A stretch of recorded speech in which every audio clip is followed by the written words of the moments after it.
BNP না বুঝেই জুলাই সনদের আইনি ভিত্তির বিরোধিতা করছে বলে মন্তব্য করেছেন বাংলাদেশ জামায়াতে ইসলামীর আইন বিষয়ক পরামর্শক সিনিয়র আইনজীবী অ্যাডভোকেট শিশির মোহাম্মদ মনির।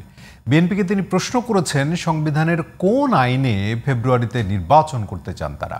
অন্যদিকে বাংলাদেশ ইসলামী আন্দোলনের মহাসচিব বলেছেন, জুলাই সনদের আইনি ভিত্তি আর পিআর পদ্ধতি ছাড়া নির্বাচনে যাবে না তার দল।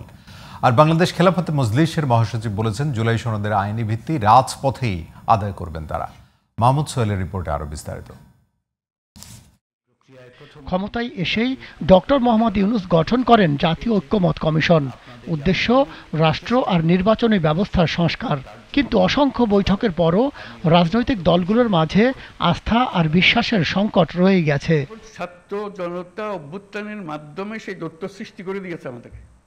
বাংলাদেশ জামায়াতে ইসলামীর আইন বিষয়ক পরামর্শক সিনিয়র আইনজীবী অ্যাডভোকেট শিশির মোহাম্মদ মনির বলছেন, জুলাই সনদের আইনি ভিত্তি ছাড়া দেশ সাংবিধানিক সংকটে পড়বে।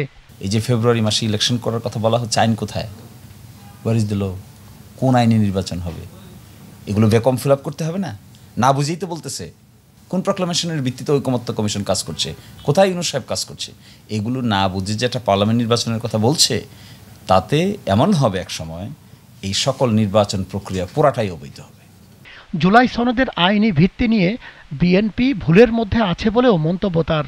বিএনপি যে পলিটিক্যাল পার্টি, তারা কেন এই সময়ের আইনি ভিত্তি দিতে চায় না, এটা একটা মিস্টেরিয়াস ব্যাপার। এটা অনেকটা রহস্যের জন্ম দেয়।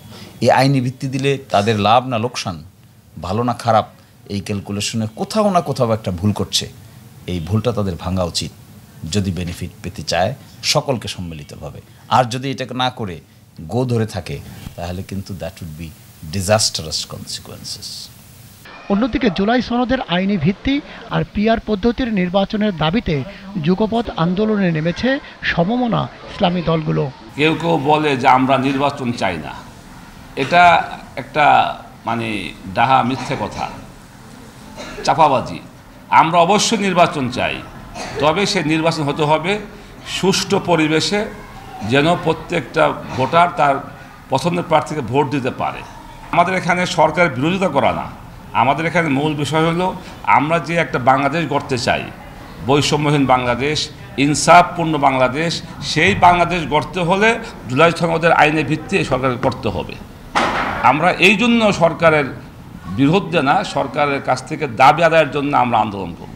পিআর সিস্টেমে নির্বাচন হতে হবে, এবার জুলাই সনদের আইনি ভিত্তি দিতে হবে। এর সাথে আমরা আরও বলেছি সংস্কার দরকার, খুনিদের বিচার হওয়া দরকার।